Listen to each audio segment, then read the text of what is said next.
Hello everyone and welcome back to these sessions on derivatives for CFA Level 1.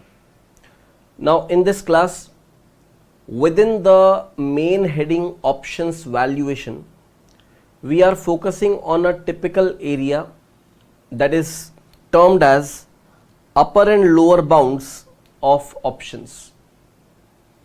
See, when you are talking about value of an option, the lowest possible value is what we identify as a lower bound, a kind of lower limit. The highest possible value of any option is its upper bound or upper limit. Now, identifying the upper bounds is much of an easier task. Lower bound takes a few steps ahead and requires more analytical approach. That is why we will do the easy thing first, that is the upper bound, and then we deal with the lower bound. Now here we will begin with upper bound for call options. Please understand, do not forget what exactly is the objective of our discussion. We are trying to identify, when we are talking about value of a call option, what could be an upper limit to the value of a call option. That is what we are talking about. So upper bound for call options. Look at what is given in your book. The maximum value of a European call option at any time is the time t share price of the underlying stock. This makes sense because no one would pay more for the right to buy an asset than the asset's market value. It would be cheaper simply to buy the underlying asset. So, what is the upper bound for the value of a call option? I would want you to identify this part. CT, that indicates the value of the call option at time t, is always less than or equal to ST, that is the value of the underlying at time t. Now I am going to explain this through examples. You try to follow that. So at any point of time, so even when time is 0, that means immediately the current time, when time is 0, C0 will be less than or equal to S0. The idea is very clear. C0 indicates the value of call option at present. S0 indicates the value of the underlying at present. So the value of call will be either lower than or equal to the spot price of the underlying. It cannot exceed. Now I'll be giving you two different approaches to analyze the whole matter. One is the straightforward approach. So can we agree on one thing, that value of a call option when exercised, it is always the market price minus exercise price. Let me explain this through examples for much better understanding. Pay attention over here. I would say, in fact, let me enhance the screen for you. So we are talking about one specific heading. You can write along with me. Upper bound for call option. Look at the point. Let's say underlying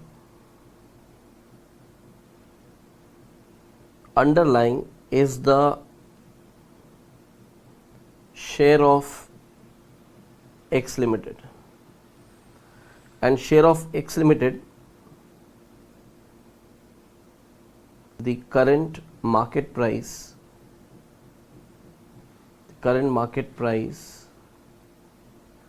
is, say, rupees 300. The current market price is rupees 300. Now what happens if the current market price is rupees 300? We will say below this that value of a call option.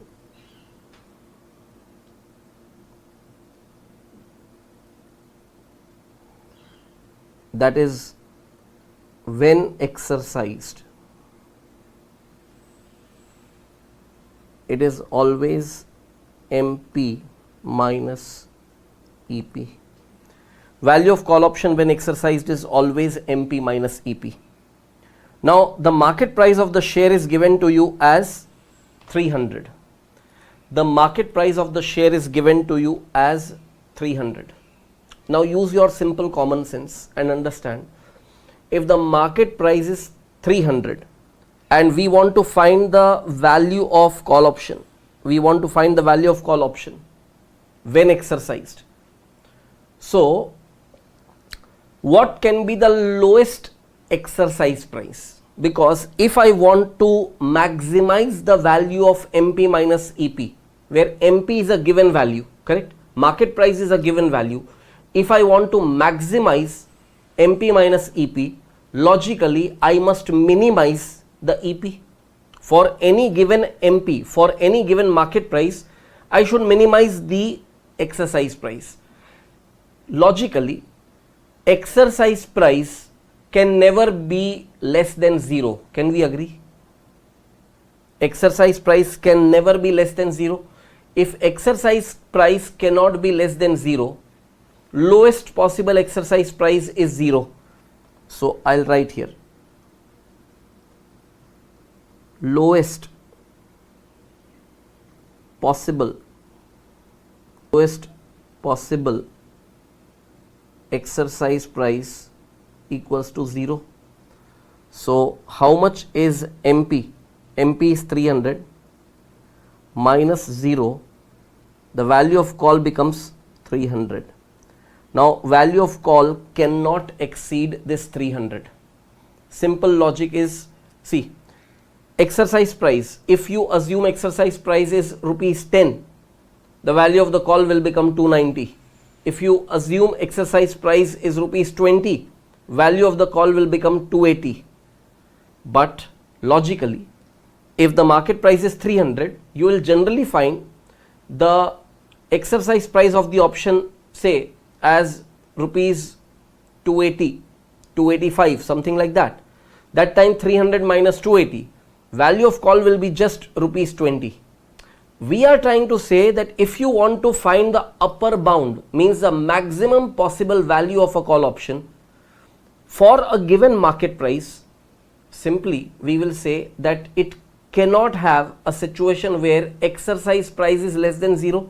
Lowest possible exercise price, if you place it in that equation, so market price just now substituted for 300 and exercise price, the lowest possible price 0, the maximum possible value of option will be 300, and this 300 is falling in what limit?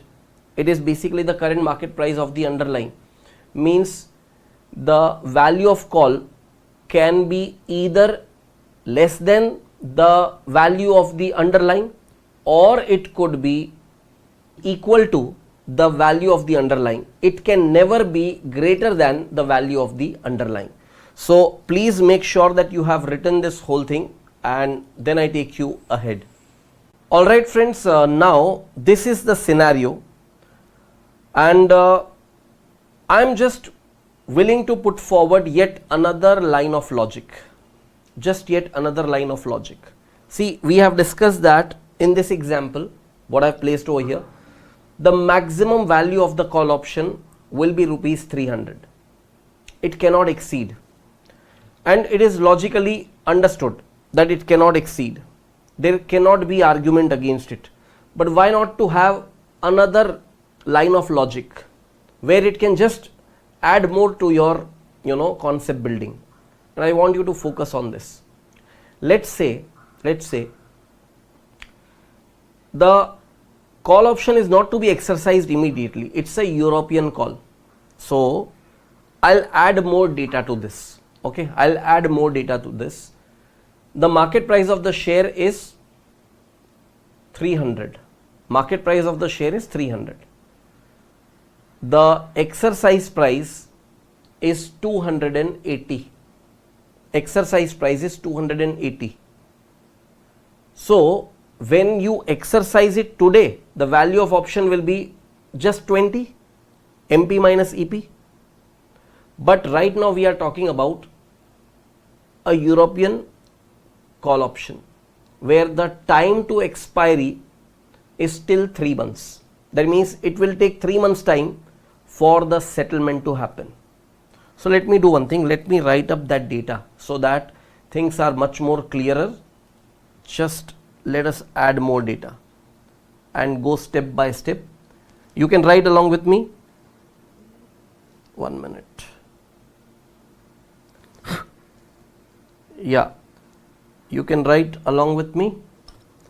First of all, we are taking the scenario of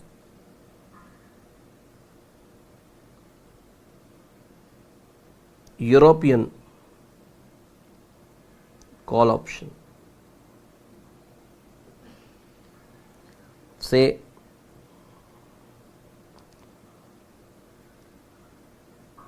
strike price equals to rupees 280. Current market price equals to rupees 300. Now say value of call is rupees 310 and time to maturity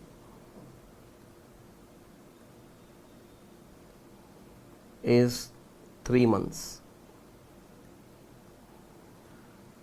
Imagine this is the scenario. Now, if this is happening, look at one thing. What is happening over here? The value of call 310 is greater than the current market price. This is an impossible situation because the moment this happens, people will start making arbitrage. And I am going to explain to you how arbitrage is possible. Let us understand this scenario. How arbitrage is possible over here. First of all, can we agree that value of call, the call is overpriced over here? So call is overpriced. What you should do? Should you buy the call or sell the call? The answer is sell the call. Means you don't become a call option holder, you become a call option writer. So we will say sell the call and get rupees 310.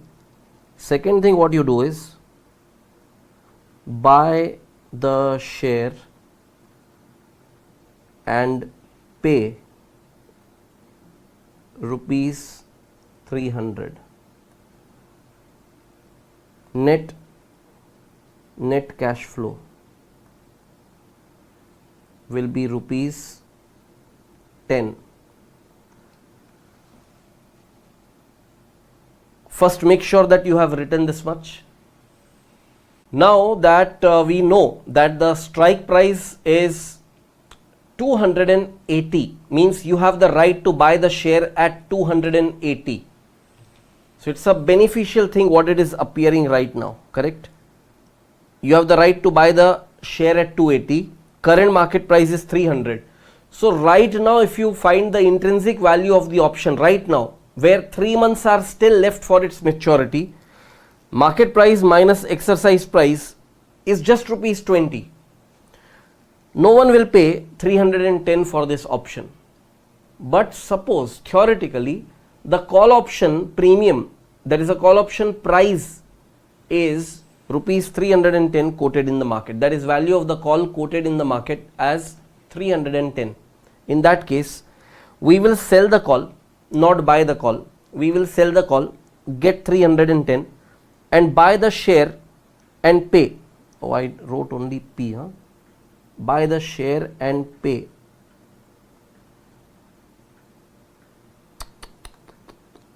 Buy the share and pay. buy the share and pay rupees 300. Buy the share and pay rupees 300. You have a positive cash flow of rupees 10 in your pocket at the zero date. Now you wait for 3 months. You tell me what all possibilities can emerge.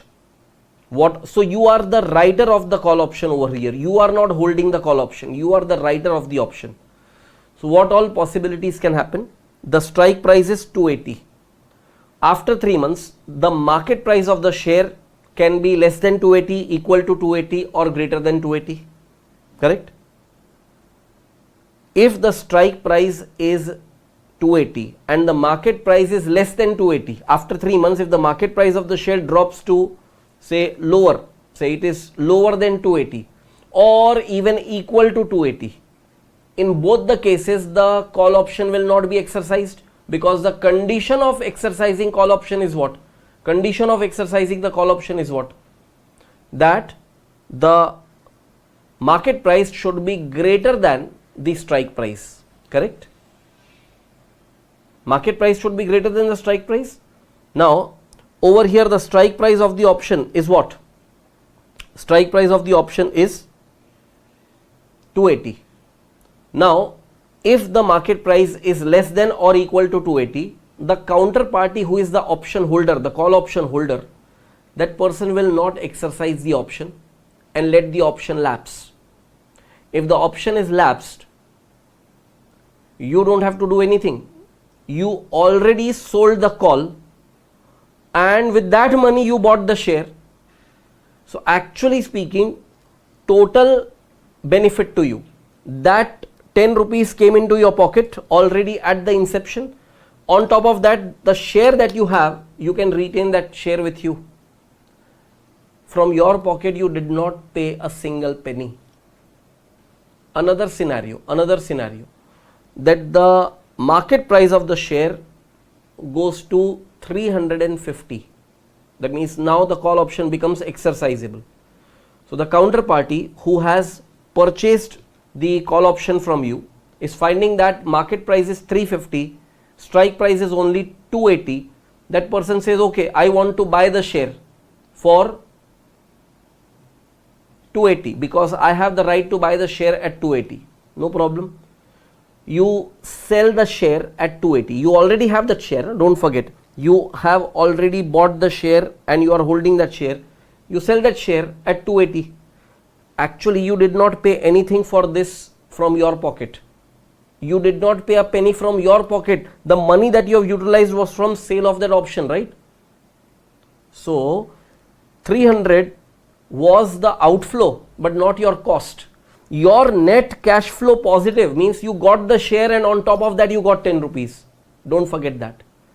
So when you have to sell this share at 280, you don't have to bother about it. You just give away that share. You will still get 280. Don't forget, you will get rupees 280. Suppose the payoff of the option is settled differently. So what we have learnt, when the call option is exercised, what will happen? The payoff that the writer will have to pay to the holder is market price minus strike price. Correct? Market price minus exercise price, MP minus EP. So MP was, in my example, 350 and strike price is 280. So strike price 280, 350 minus 280, you have to pay rupees 70 to the holder and you sell the share in the market at the current price, that is on expiry the price became 350. You sell it for 350.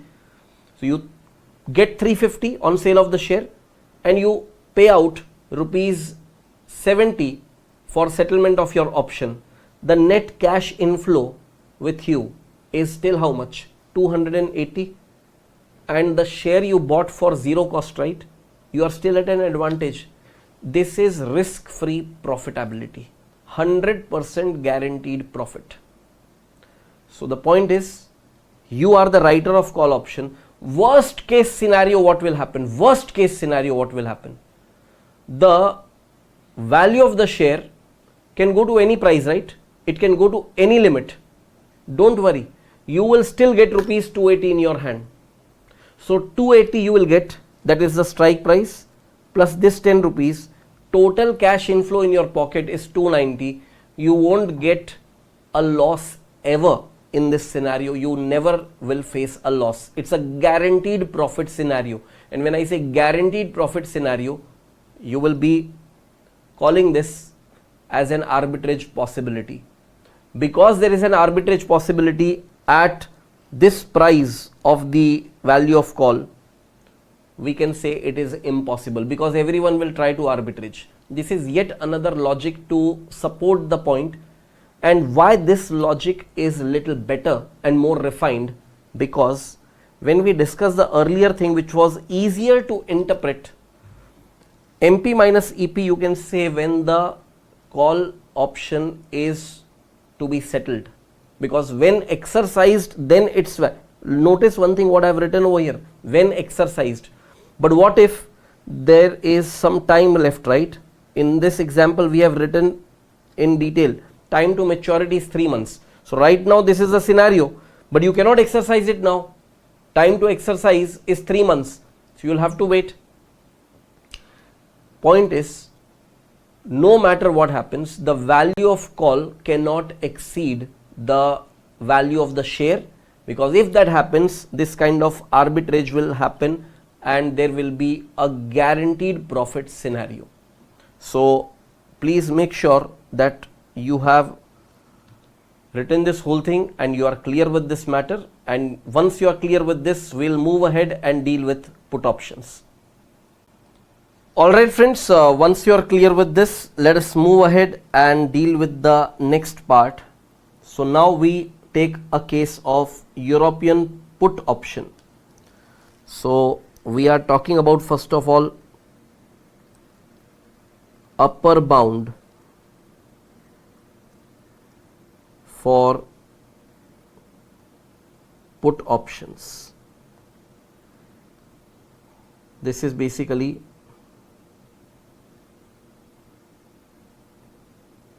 European put. Let me write up the basic conditions. Current market price of share, say it is rupees 300. Strike price of put is rupees, say 320. Okay, and value of put, say this is unknown right now. We need to find the upper and lower bound. Right now we are focusing on the upper bound. Okay, and then I'll also write time to expiry, time to maturity, that is say 3 months. 3 months. This is the basic data given to you. First make sure that you have written this and then I take you ahead. Alright friends, when you have written this already while I was writing, now try to develop an understanding. We are talking about upper bound for put options. Now look at one thing, the strike price of put is 320. That means if you are holding this put, you have the right to sell the share at 320. You have the right to sell the share at 320. Correct? So after 3 months, what is the maximum payoff that you can get from exercising this put? Assume that you are holding this European put and the strike price is 320. That means you have the right to sell the share at 320. So what is the condition for exercising of put option? that market price should be less than the strike price. So what if market price after 3 months is 300? What if market price is 300? Now strike price is the point over here. Strike price is 320, and suppose after 3 months the market price is 300. So you have the right to sell the share at 320. Prevailing market price is just 300. So you will exercise your put and get that differential payoff in your pocket. How much money you will get after 3 months? You will get rupees 20, because the market price of the share after 3 months was 300 and you have the right to sell it at 320. The payoff of a put option when exercised, it is exercise price minus the market price, EP minus MP, that's the payoff. We have learned payoff already long back, correct? So MP minus EP will be the payoff for the call option. EP minus MP is the payoff for put option. So EP in our example, exercise price is 320 and the current market price after 3 months also it is 300. So when you exercise this put, you will get 20. Can the put give you more value? Answer is yes. Say instead of 300, what would happen if the market price was just 250? If the market price was 250, when you exercise the put, you get 320 minus 250, that is rupees 70 as the payoff. If the market price was just 200, you will get 120 as payoff. Means strike price is fixed over here. What is variable is the market price. Market price, the lower the market price, the higher will be the payoff. Now theoretically, what could be the lowest possible? What could be the lowest possible market price? 0. Market price of the share cannot be less than 0. So bring down the market price to 0 in 3 months time, and exercise price minus market price will be the maximum value of the put option. So after 3 months, can we agree that the maximum value of put option cannot exceed 320? The upper limit after 3 months is 320, but we are talking about right now, the situation right now. So if the upper bound of put option on maturity is 320, then right now its value as upper bound will be the PV of 320. That means PV of exercise price. So we will say upper bound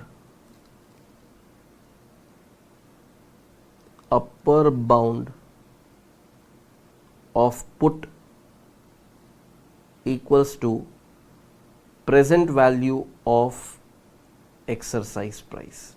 As simple as that. Present value of exercise price. It cannot be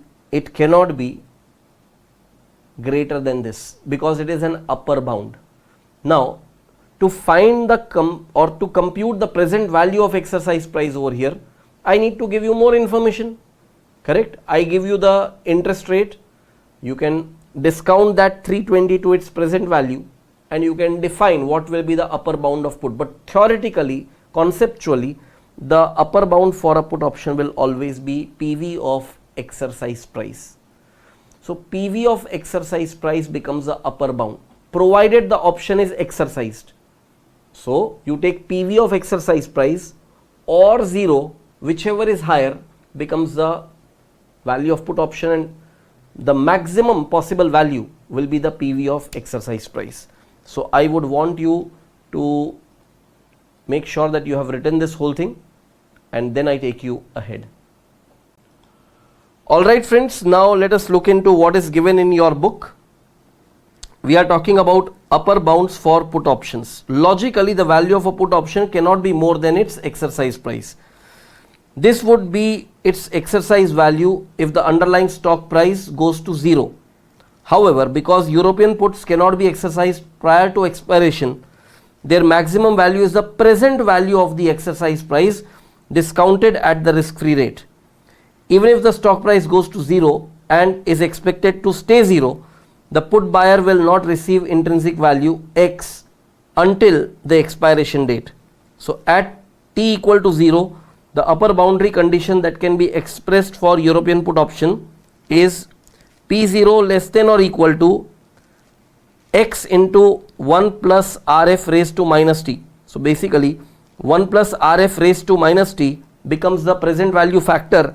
Present value factor multiplied to exercise price will give you what? Present value of exercise price. So the price of the option, the maximum value of the put is possible only when the share price or the underlying price becomes 0, and therefore P0 over here is the value of put option at present. It will be present value of exercise price, as simple as that. So if you have any specific time given over here and some time has got expired, then it will be 1 plus Rf raised to negative t minus t, capital T minus small t. So basically what I am trying to say, when there are two different timings given, one was the original expiry of the put option, say in my example it was 3 months. So 3 months is a longer time frame. Now suppose 1 month has already expired, so small time is small t, that 1 month has expired. So the remainder time for which you find the present value will be 2 months, that is 3 months minus 1 month. Ultimately you will be finding the present value of the exercise price. That's the end of the matter. So the whole thing has been explained over here. Now this you don't have to write, it's already given in your book. Just make sure that you read it and understand it with complete clarity. Once this is done, we will deal with the lower bound for options. Alright friends, now we move ahead and deal with the lower bounds for options. So we will first deal with European call and then we deal with the European put.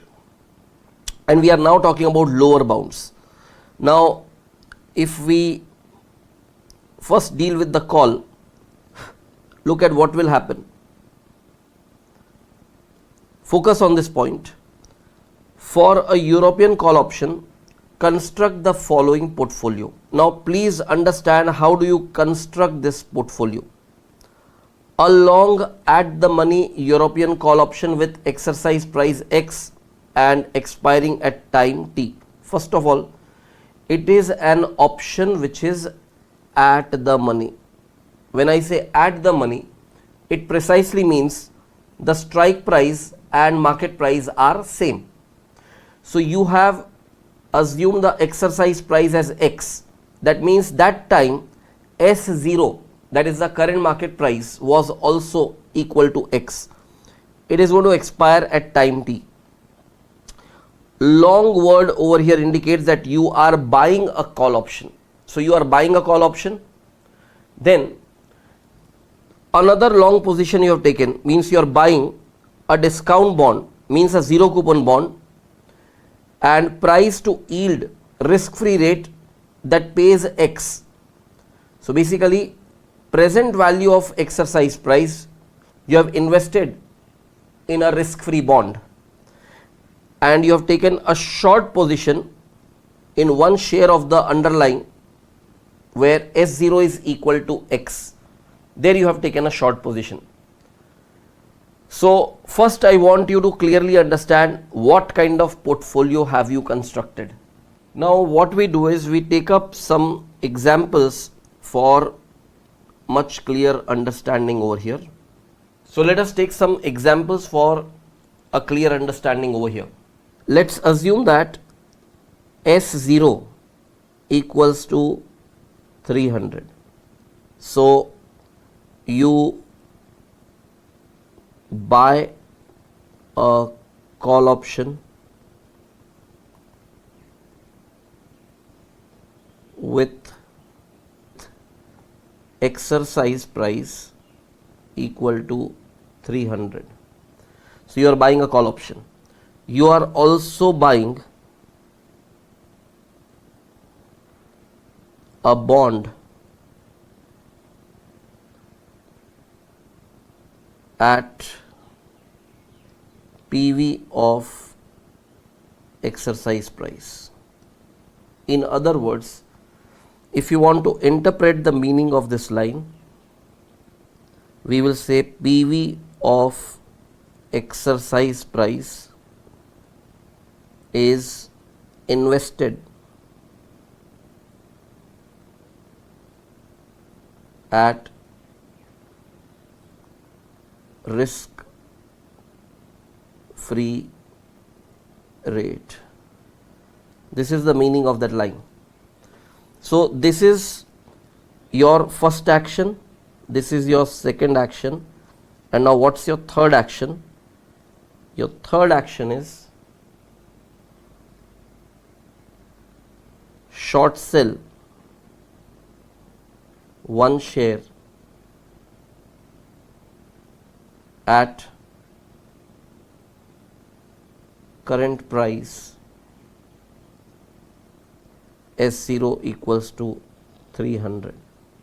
So basically S0 equals to 300. So basically out of these, look at what is going to happen. You are buying a call option, so this is your outflow. You are buying a bond or making an investment at risk free rate, this is also your outflow. And in the third scenario, in the third action, you are making a short sell, so this is your inflow. Make sure that along with me you have written this whole thing. If not, note it down right now and then I take you ahead.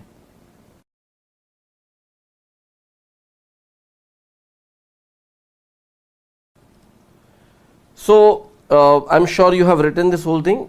Let me also explain this in a little extended example. So let us extend the example, and here we put more values for understanding.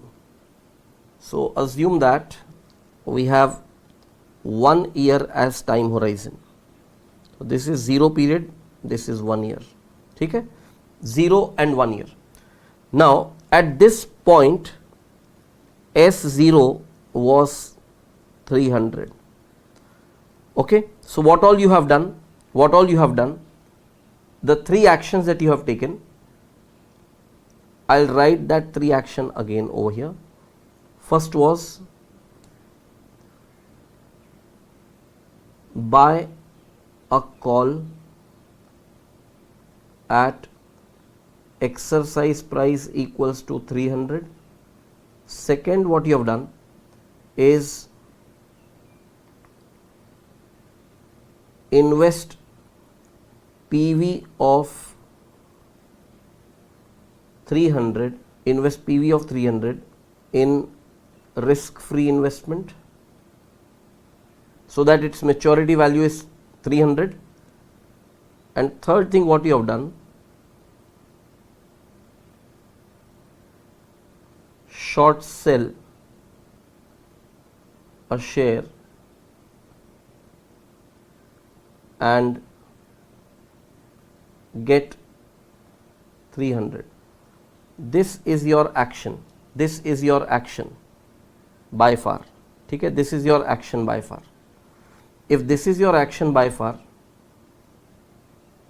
that is at the early part when the contract was initiated. Now let us say at end of the period after 1 year, the market price, so I am writing over here ST, that is at expiration of time T, which could be any time. So at expiration of that time T, what will happen? We are having 2 different scenarios. In one scenario, we will assume that the market price of the share is more than 300. In another scenario, we will assume that the market price of the share is, say, less than 300. If it is equal to 300 or less than 300, either case the call option will not be exercised. So we can take 3 different scenarios if you want a detailed understanding. The market price of the share is greater than 300, it is equal to 300 or less than 300. So what will happen if the market price of the share is greater than 300? So let us assume anything, say we take 320. Now what will happen at time t? So now we are not at the inception, we are not at the 0 time, we are at the t time. So we have taken 1 year, right? T as 1 year. So I will say over here end of year. If T over here is 1 year, so ST will be the market price at end of the year. So what you are going to do at end of the year, let us write over here. At year end, what all will happen? First, you tell me what is the scenario? The scenario is the market price is greater than 320. Perfect situation to exercise your call option. Perfect situation to exercise your call option, because what is the condition to exercise a call option? Market price should be greater than exercise price. So the condition for exercising the call option is market price should be greater than exercise price. Look at this, market price, it is 320, exercise price had been 300.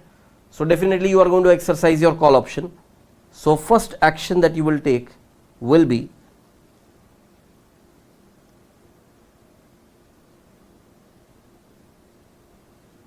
exercise the call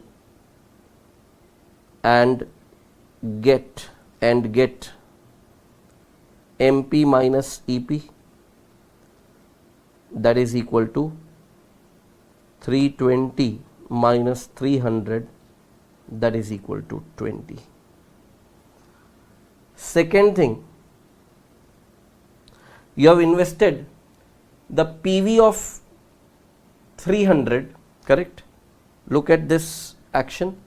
You have made investment of PV of 300 in risk-free investment. You have invested present value of 300 in risk-free investment. So that will mature and you will get how much? That will mature and you will get how much? 300. Obtain the maturity value of RFI, that is risk free investment. Obtain the maturity value of RFI, that is risk free investment, and that will be how much? That will be 300. That will be 300. So both of these have now become your inflows, correct? On exercising the call, whatever payoff you got, that is your inflow. The maturity value of risk-free investment will also be your inflow. Now you have how much money in your hand? 300 plus 20. And what is the market price of the share? It is 320. So what is the third action that you should do? The third action that you need to perform is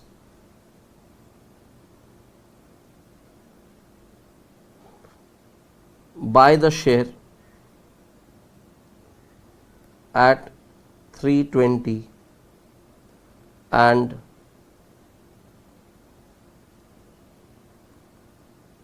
return the same to the stock lender. That is to close your position, right? So look at this whole scenario. Let me first give you a chance to write down this whole thing in case you have yet to write it.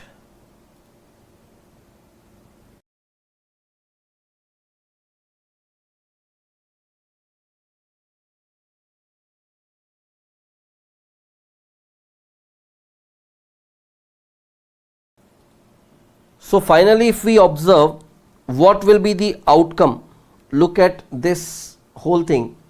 This 20 is an inflow for you, this 300 is an inflow for you, and this 320 is an outflow for you, correct? As a result, the net cash flow in the hands of the investor So I'll write it over here. Net cash flow in hands. Net cash flow in hand at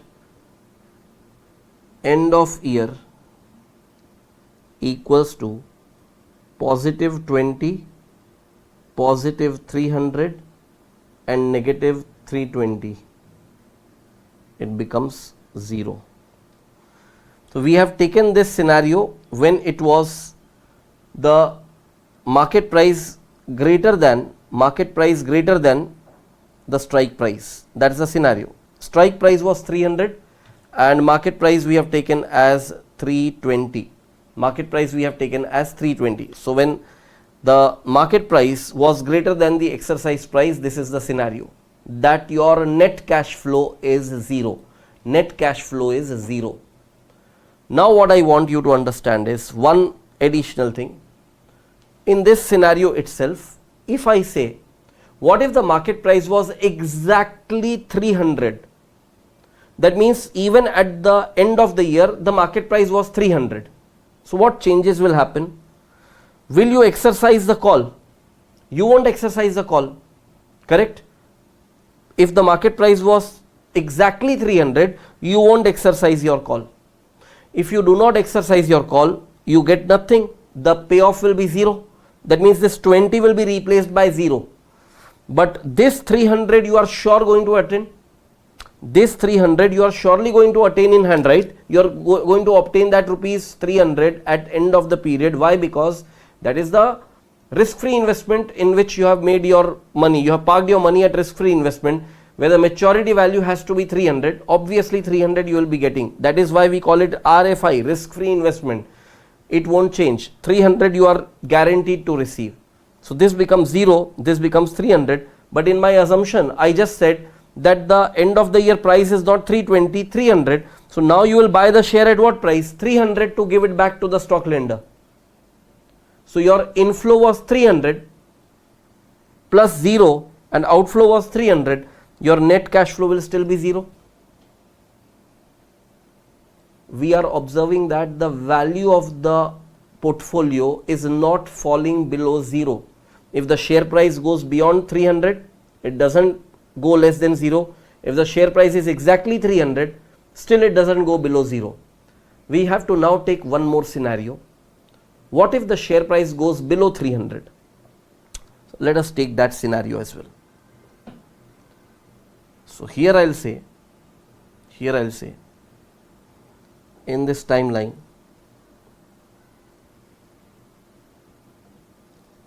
0 year and 1 year. So at end of year, say the year end stock price,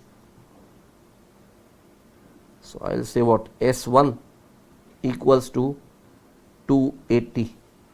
In this scenario now what will happen? Let me increase the screen size for your reference. If S1 is 320, what will be the outcome? So keep in mind one thing, exercise price was 300 and market price is 280. So you will not exercise the call, correct? That is the first action. So I'll write at end of year, you will again have 3 actions. Action number 1, do not exercise the call. So what will be your payoff? Payoff equals to 0. Payoff equals to 0. Second thing, second action will be obtain the maturity value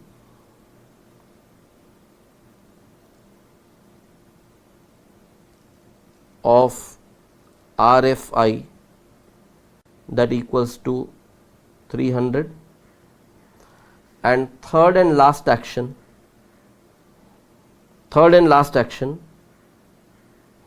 buy the share at 280 and give it back to the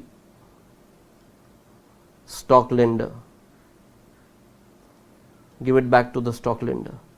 So you tell me, as a straight outcome of all these, what will be your net cash flow? Net cash flow at year end.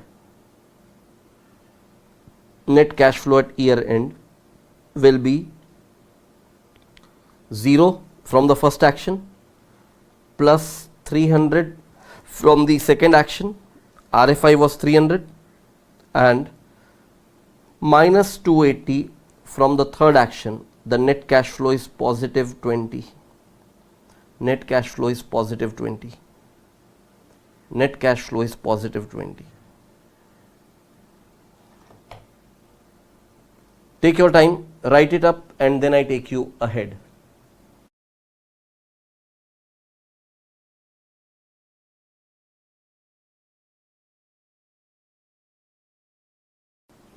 Alright friends, if you have finished writing this whole thing, what do we conclude over here? What do we conclude over here?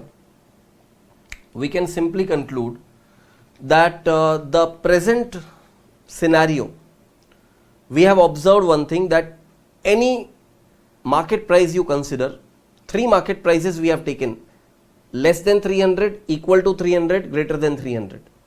When it is greater than 300 or equal to 300, it is giving you 0 as your final net payoff.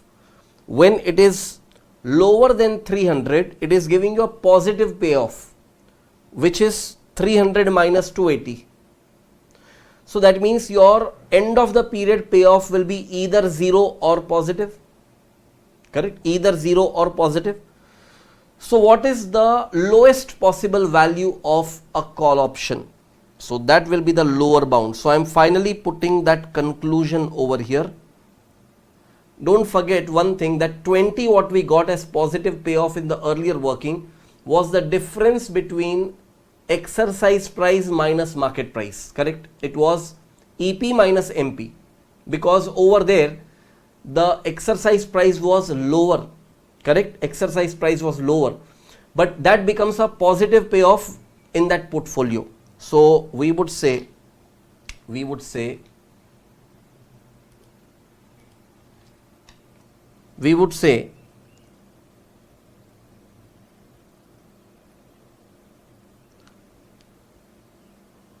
lower bound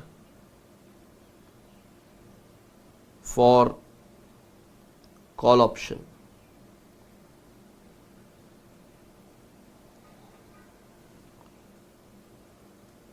at expiry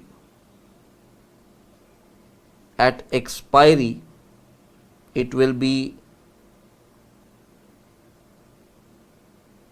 higher of 0 or exercise price minus market price. So we write it as a formula. If I want to bring it to the present situation, I'll write at inception.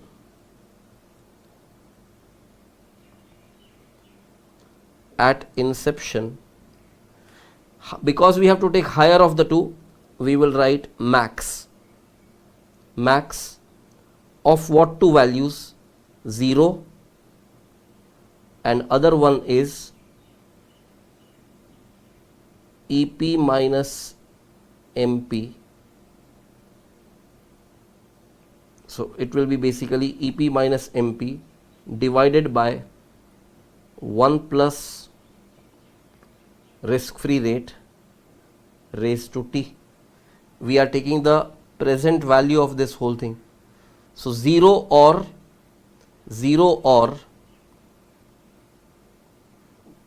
the present value of EP minus MP. That will be the lower bound for call option. Alright friends, if you have written this, now we can move on to the next part, that is your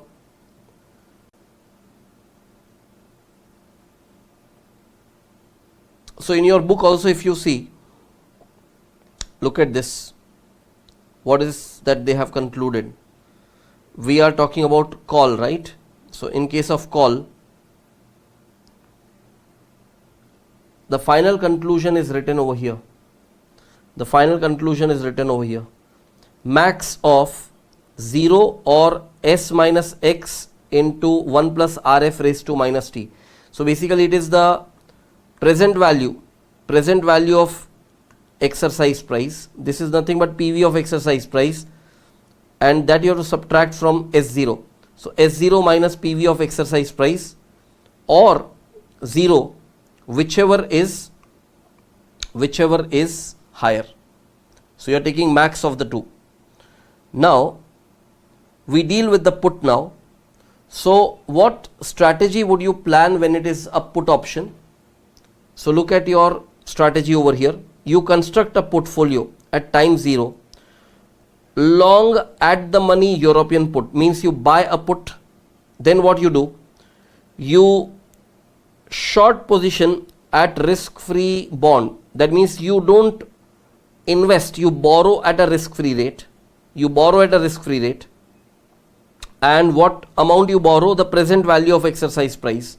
So I'll do one thing, I'll write the whole structure in a simplified language for you. And a long position in the share, so means you are buying a share. So these are the three actions that you will be taking, and based on that, when we talk about the outcomes, you will understand what exactly is to be done. So let me now go for a European put. So let me write the heading over here as lower bound for European put. So here what we do, at inception we will be taking three actions. At inception,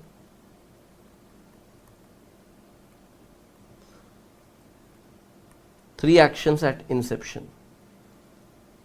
What will be that? Number 1, you will be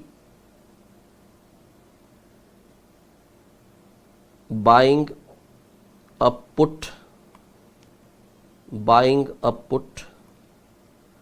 at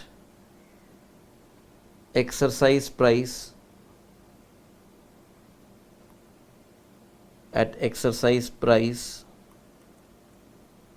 of rupees 300. Why I am taking 300? Because I am still taking that same earlier example where S0 is 300 and time is 1 year. Okay. So we are buying a put at exercise price of 300. You also buy a share. So you also buy a share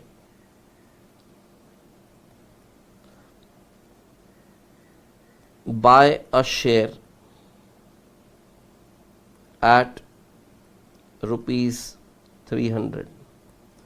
So buying a put at exercise price of 300, then buying a share at rupees 300, and third, this time you don't invest in RFI, you borrow at risk-free rate. What you need to borrow? The PV of rupees 300. This is your portfolio at inception. So note down this whole thing and then we look into the outcome of this.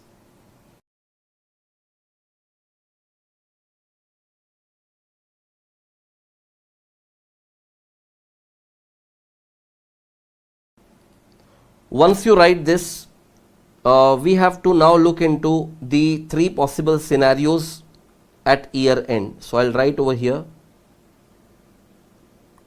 at year end. First scenario is market price equals to 320. Second scenario, market price equals to 300.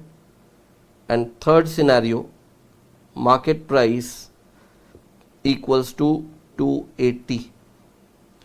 We will be observing the outcome for all these three scenarios. So let us one by one understand the outcome of these three scenarios. So we first take the scenario as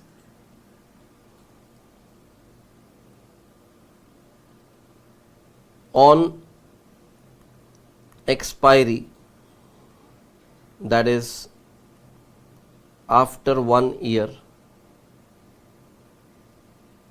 S1 equals to 320. So what three things you need to do? You are holding a put option at exercise price of 300, right? So first thing,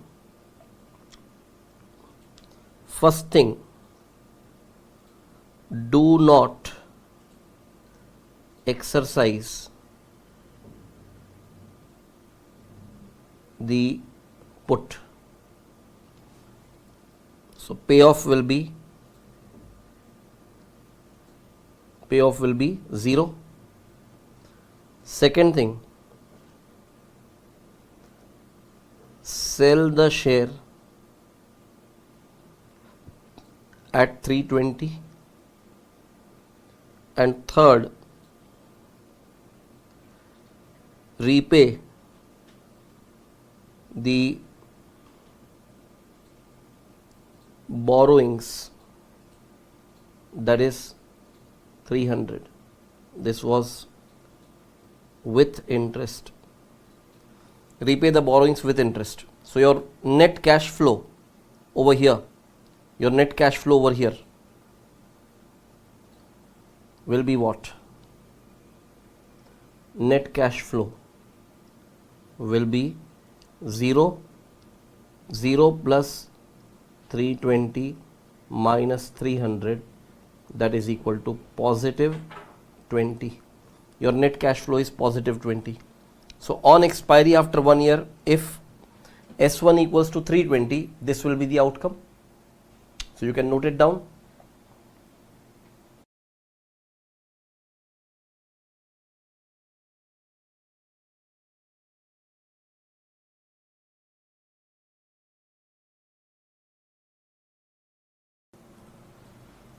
Alright, after writing this, the next scenario will be when S1 is 300. So please try to understand what will happen when S1 is 300. When S1 is 300, the put option is at the money. You will still not exercise and payoff will be 0. You will sell the share not at 320 but at 300. And you repay the borrowing, that is 300. That means this will be 0, this will be positive 300, this will be negative 300. Your net payoff or net cash flow at the end will be 0. Third scenario, when S1 is taken as 280, that is the time you will exercise your put. You will sell the share at 280, but when you exercise your put, you will be getting EP minus MP as your payoff. So if EP minus MP is your payoff, that payoff you will be obtaining in your hand, correct? So EP minus MP is your payoff. You obtain that 20. That 20 will be your payoff, and you sell the share at 280. So 20 plus 280, total cash inflow in your hand will be 300. And 300 will be your cash outflow. Outcome will be net cash flow will be 0. So you again find one thing, net cash flow in your hand is either 0 or 20. It is never going to be negative no matter what happens. Your payoff will never be negative, means the payoff of the entire portfolio, I mean to say, on expiration it will be either 0 or 20. So let me write up those two scenarios as well. So what happens in the next scenario? We will say on expiry if S1 equals to 300, what three things will happen? Number one,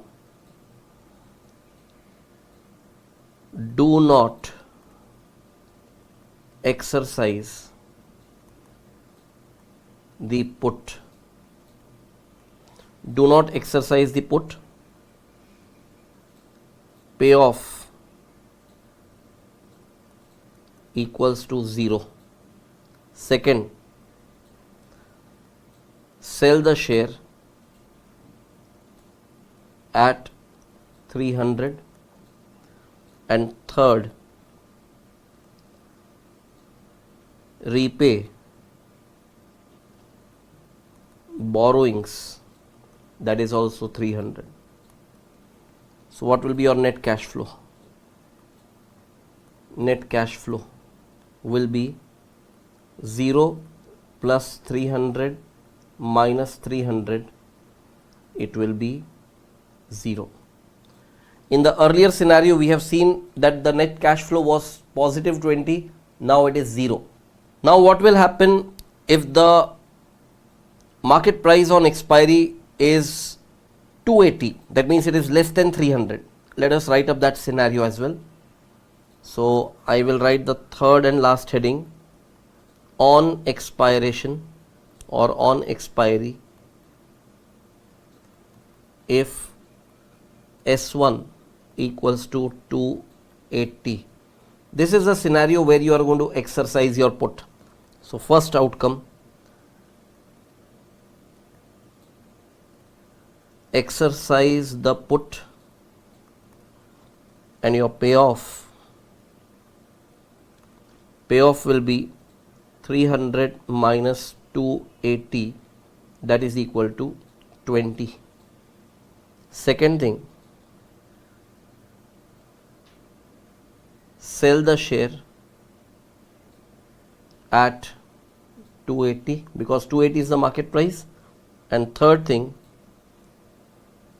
repay borrowings,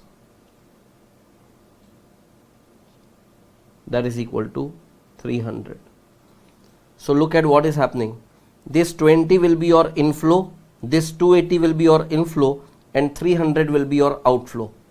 So what is going to be the net payoff or net cash flow? Net cash flow equals to 20 plus 280 minus 300, and that is equal to 0. So we again observe that the final payoff is going to be, that is the final net cash flow in this portfolio is going to be either 0 or 20, or you can say either 0 or positive. It will never be negative. So the final conclusion that we draw, that is about lower bound of put option. Lower bound of European put.